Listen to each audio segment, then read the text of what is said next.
Who do you want to be? Icon. Stop. An iconoclast. Shifting reality. Shaping it into something bigger. Innovating.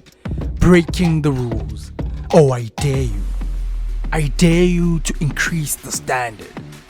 To wear the badge of excellency. To operate past the ceiling of potential. And if you choose to be anyone, choose to be iconoclast. Because this is a place where we build you so that you can build the world. A place that is tailored for icons. Welcome to Iconoclast.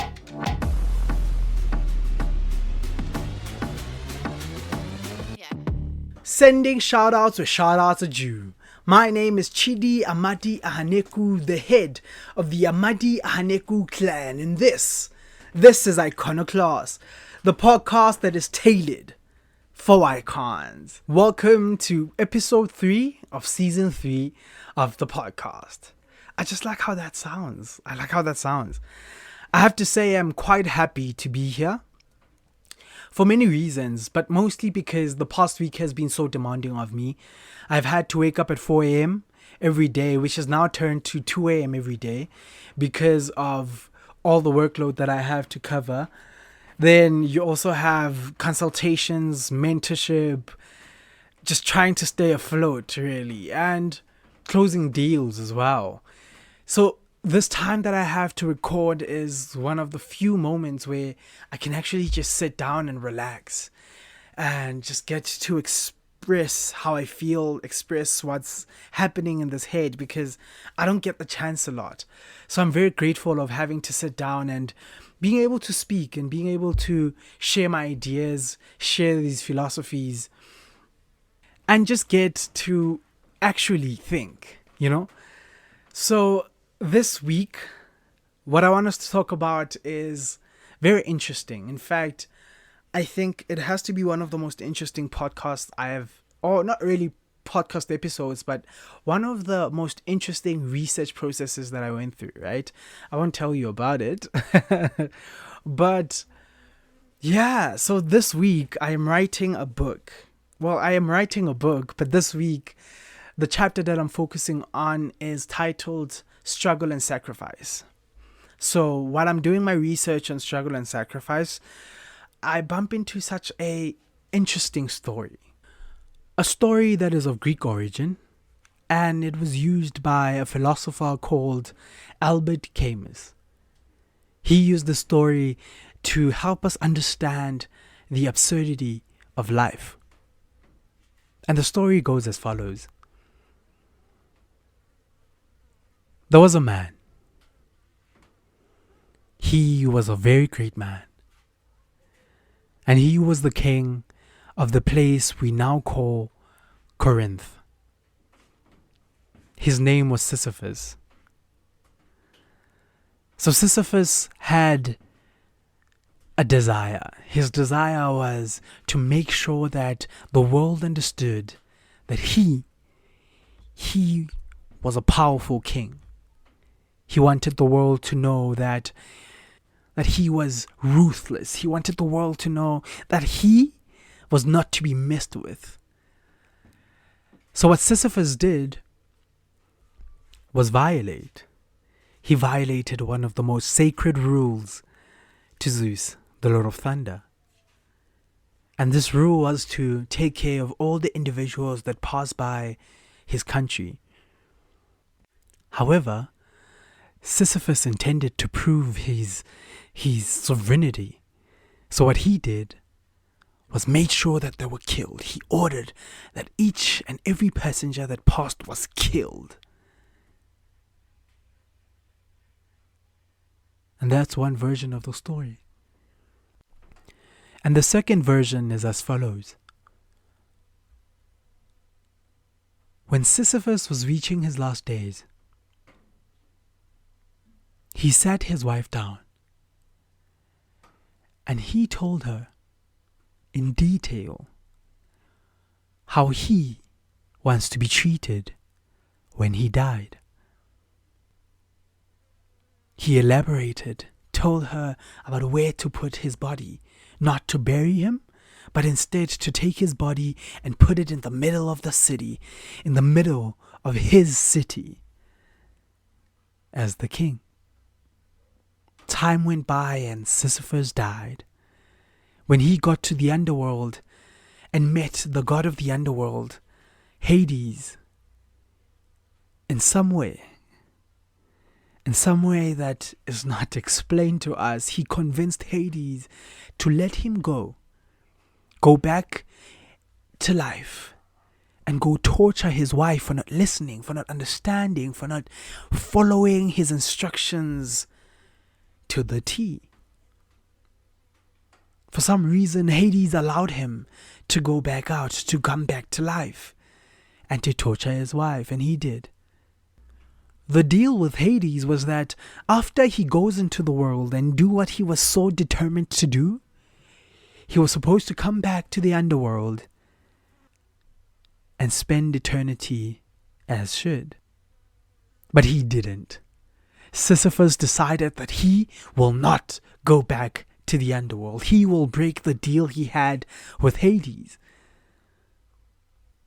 There are various versions of the story that exist.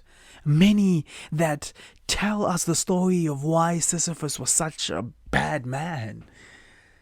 But he is not recognized for the things he did when he was alive. He is recognized for the things that happened at his death.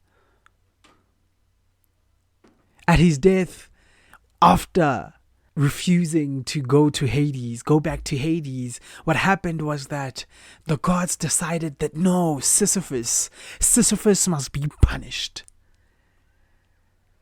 So the gods came together to try and understand, how do we punish a person who will live forever in the underworld? How do we punish an immortal? He is not mortal, so we cannot put him to death. He cannot suffer the punishment of death. So how do we punish him? And the gods came up with such a brilliant plan. They cursed Sisyphus, told him that for eternity he will push a rock, a boulder up the hill. And when it gets to the top of the hill, what will happen is that it will roll back down. It will roll back down. And he will do that. A futile punishment, absurd to the human mind, but what he was to suffer was the tragedy of absurdity. That he was going to spend eternity doing a meaningless task, taking the boulder up the rock and having it roll back down, only to do the very same thing every single day.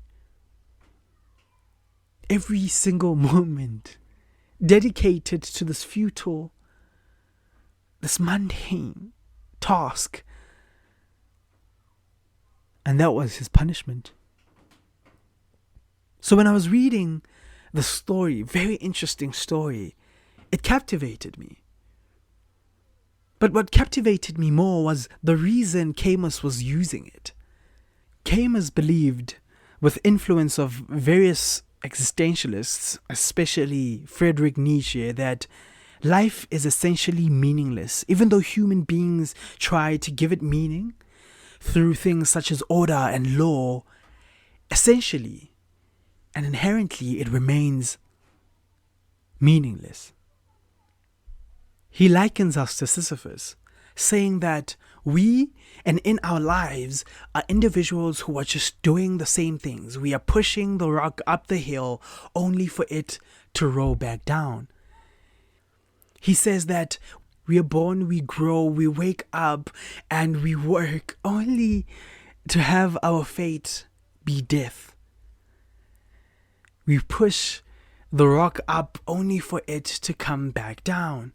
He believes that if that is what life essentially is, then life is ergo absurd. What is absurdity?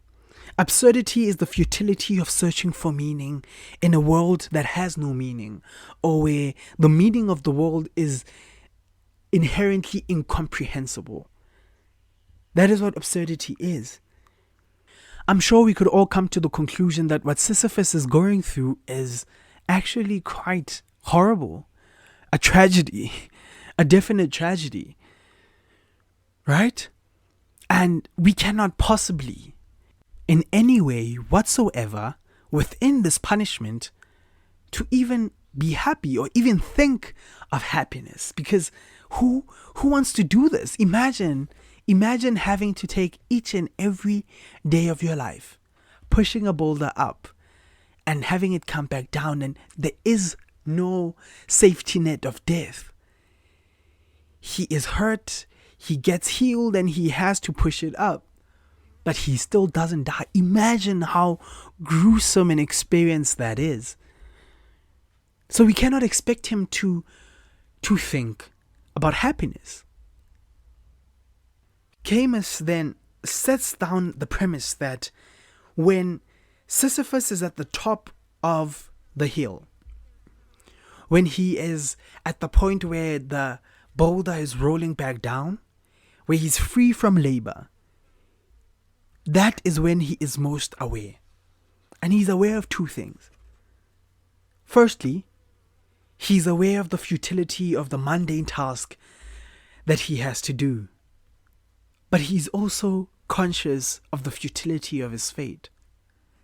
He understands that even at this place where he is free of labor, he still has to go back down and push it up. It is in this awareness that Camus suggests that Sisyphus can actually start to even comprehend happiness. He contends that if Sisyphus accepts his fate and accepts that these are the gods that he's dealt with, then only then can he possibly find happiness. So when we accept that there is no preferable alternative than what we have, only then can we start comprehending the concept of happiness. I have been struggling with this for a very long time. And in turn, I have not been, exposed to the concept of happiness, because in my pursuit of better, I've always failed to accept my present, my current situation. Because we all have circumstances, and the problem that I was trying to solve was, how do I get better? Was not how things today were better than they were yesterday. Better to me was, what is someone else's today looking like? And that is my better. And how worse, or what is the space between my current present and their current better?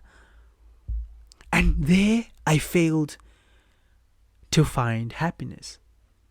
When I was reading an article about this story, this person said that Sisyphus can only be punished if he starts to think of a better life. That if he accepts where he is and accepts the futility of what he's doing, he can possibly find happiness. But if he starts to hope for better, and better being something someone else is experiencing, then that decreases the value of his current experience. We can only fully comprehend the beauty of life when we start to accept our current positions. When we start to accept our current states. Jordan Peterson says that the greatest person to compare yourself to is you yesterday, because you know nothing of the struggles of the people you compare yourselves to. Think about it. The person you might be comparing yourself to, the better you might be comparing yourself to, might not be as good as you think. That person might be going through the worst times of their lives, and just in that area, they are better. And you base your entire existence on just that one thing going right for him, that you forget every other good thing. So what the brain does is that it chooses one area of your life. And it most definitely is going to be an area of your life that is not going as well as you'd want it to go.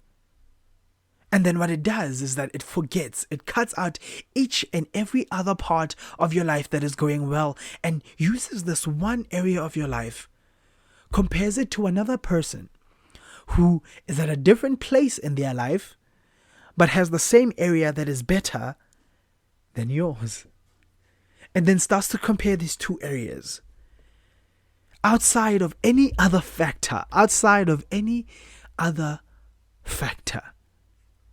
And shows you how you are not doing enough. That is what the brain does. And only then do you see how flawed you are. Only then do you see how much you need. It's only then when you see how painful your punishment is if you start to hope for someone else's better. Sisyphus' punishment is only horrible if he can hope or dream for something better. If he can start to think about his life, how his actual life was, and how he could have treasured it, or how someone else's life is, that someone else gets to live a life where he doesn't have to push a boulder up. When he thinks of that, that's the only time that he faces utmost pain. What I get from this is that the value of our experiences is determined by us and us alone.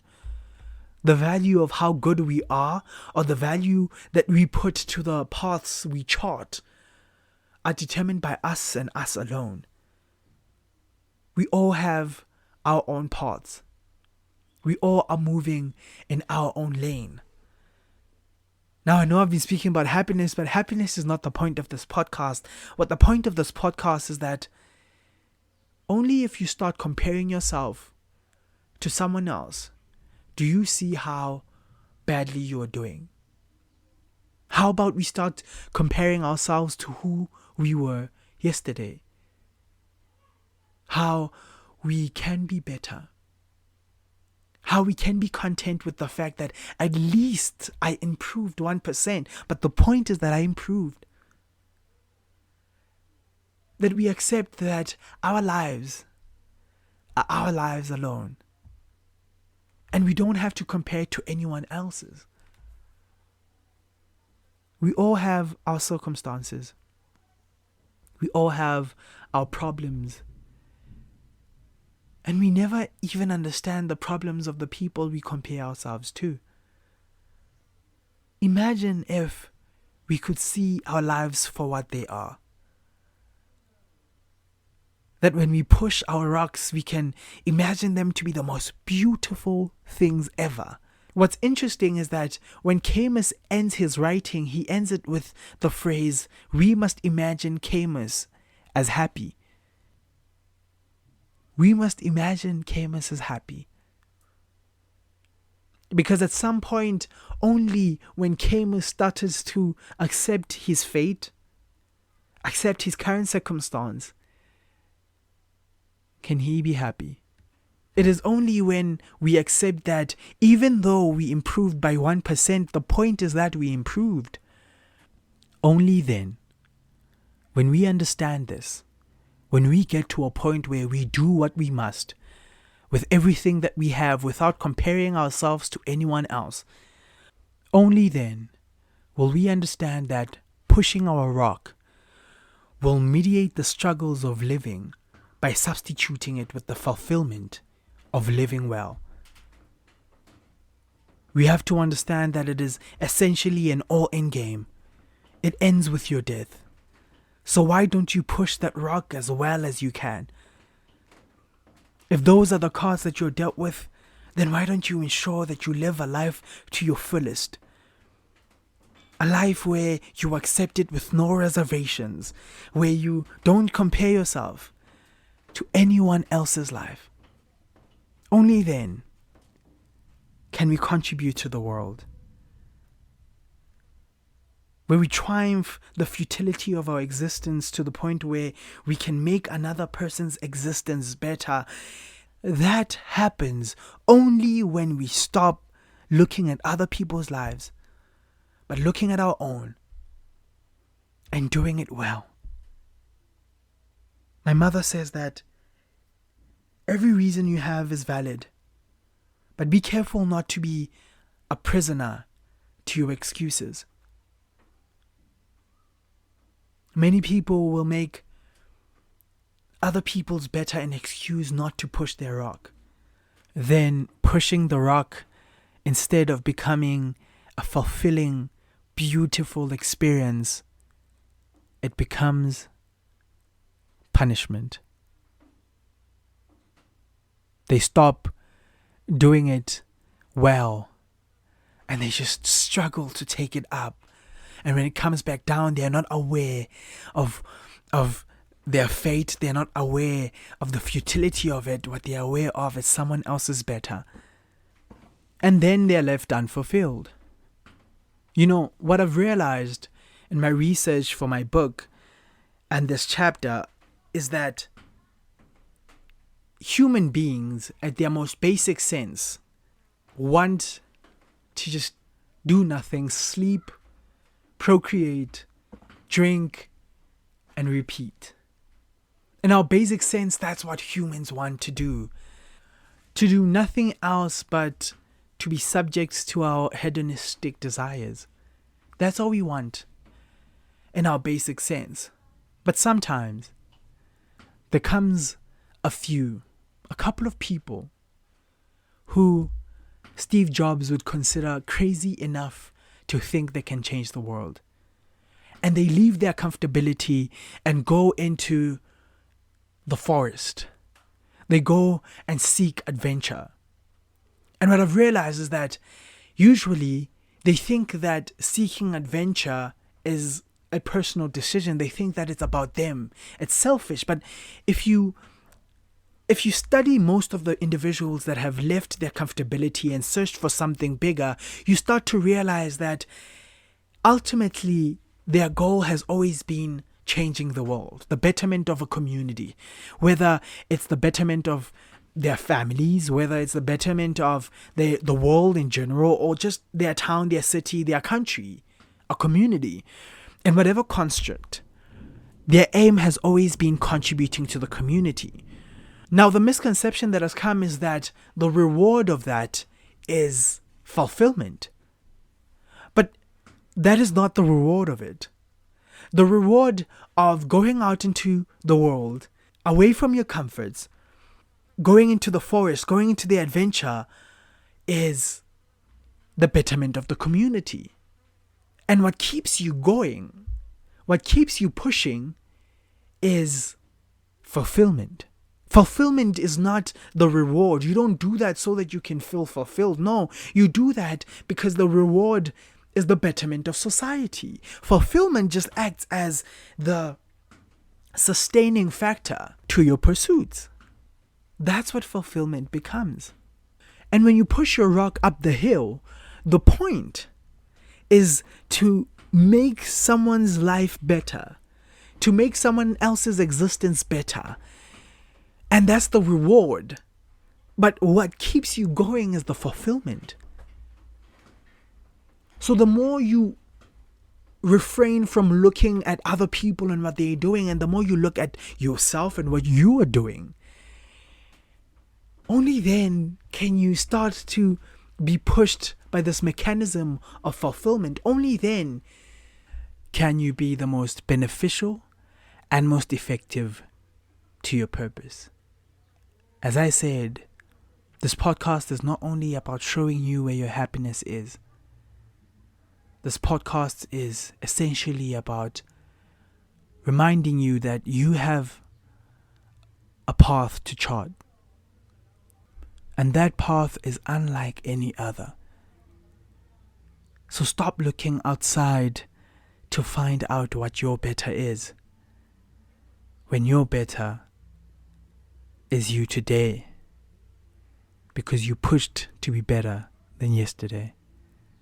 And that that is our podcast for this week. I hope that you enjoy your week, that you enjoy your life, and that you look at your rock as you push it up and watch it roll back down. I hope you see the beauty in the present that you are in, the beauty in the moment that you are in. And I hope that you celebrate that at all times. As they say in my Igbo language, Dadu, thank you.